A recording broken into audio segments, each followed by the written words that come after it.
गुरु शुक्राचार्य की कथा।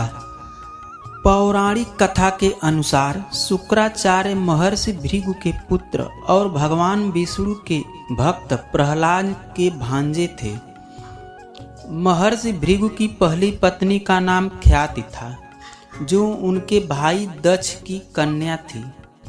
ख्याति से महर्षि भृगु के दो पुत्र हुए, धाता और विधाता, और एक बेटी का भी जन्म हुआ जिसका नाम लक्ष्मी था। लक्ष्मी का विवाह उन्होंने भगवान विष्णु से कर दिया। महर्षि भृगु के और भी पुत्र थे, जैसे उशनस और च्यवन आदि। माना जाता है कि उशनस ही आगे चलकर महर्षि शुक्राचार्य बने।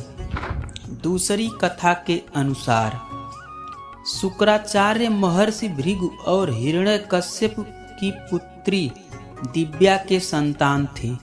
शुक्राचार्य का जन्म शुक्रवार को हुआ, इसलिए महर्षि भृगु ने इनका नाम शुक्र रखा था। जब शुक्र थोड़े से बड़े हुए तो इनके पिता ने इन्हें ब्रह्म ऋषि अंग ऋषि के पास शिक्षा के लिए भेज दिया। अंग ऋषि ब्रह्मा के मानस पुत्रों में सर्वश्रेष्ठ थे और उनके एक पुत्र बृहस्पति थे, जो बाद में देवों के गुरु बने। शुक्राचार्य के साथ उनके पुत्र बृहस्पति भी पढ़ते थे।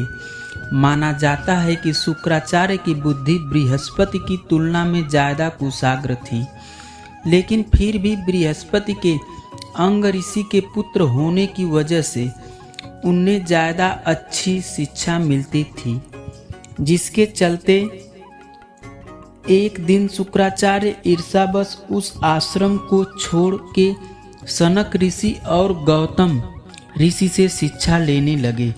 शिक्षा पूर्ण होने के बाद जब शुक्राचार्य को पता चला कि बृहस्पति को देवों ने अपना गुरु नियुक्त किया है, तब उन्होंने भी ईर्ष्यावश दैत्यों के गुरु बनने की मन में ठान ली। लेकिन उसमें सबसे बड़ी बाधा दैत्यों के देवों के हाथों हमेशा मिलने वाली पराजय थी। इसके बाद शुक्राचार्य मन ही मन ये सोचने लगे कि अगर वह भगवान शिव शंकर को प्रसन्न करके उनसे संजीवनी मंत्र प्राप्त कर लेते हैं तो वह दैत्यों को विजय दिलवा सकते हैं।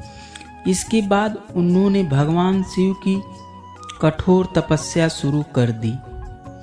उधर देवों ने मौका का फायदा उठा के दैत्यों का संहार आरंभ कर दिया। लेकिन शुक्राचार्य को तपस्या में जान के दैत्य उनकी माता के शरण में चले गए।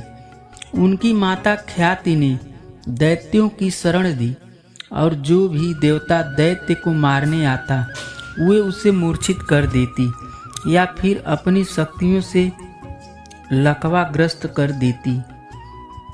ऐसे में दैत्य बलशाली हो गए और धरती पर पाप बढ़ने लगा।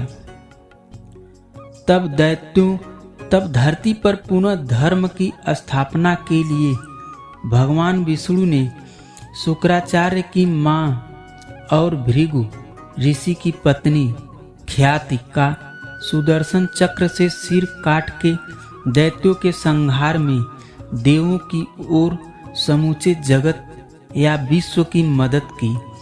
जब इस बात का पता शुक्राचार्य को लगा तो उन्होंने भगवान विष्णु पर बड़ा क्रोध किया और उन्होंने मन ही मन उनसे बदला लेने की ठान ली।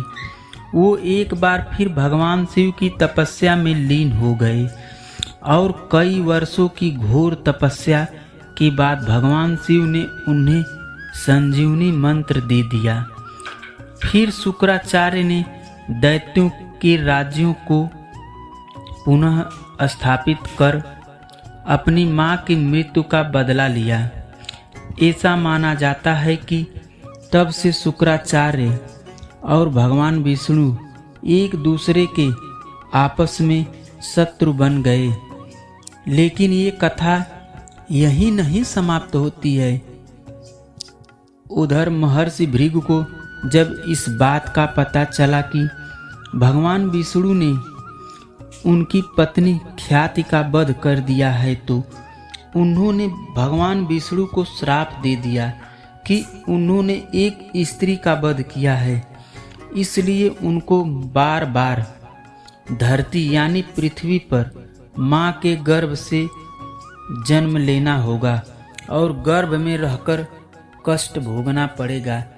इस श्राप से पहले भगवान वाराह अवतार, मत्स्य अवतार, कूर्मा अवतार और नरसिंह अवतार लेकर प्रकट हुए थे, लेकिन श्राप के बाद उन्होंने भगवान परशुराम, भगवान राम, भगवान कृष्ण आदि के रूप में जन्म लिया।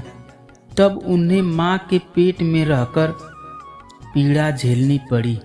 हालांकि बाद में शुक्राचार्य से बृहस्पति के पुत्र ने संजीवनी विद्या सीखकर उन्हीं का पतन किया। धन्यवाद दोस्तों, यह कहानी आपको कैसी लगी हमें लाइक और कमेंट करके ज़रूर बताना।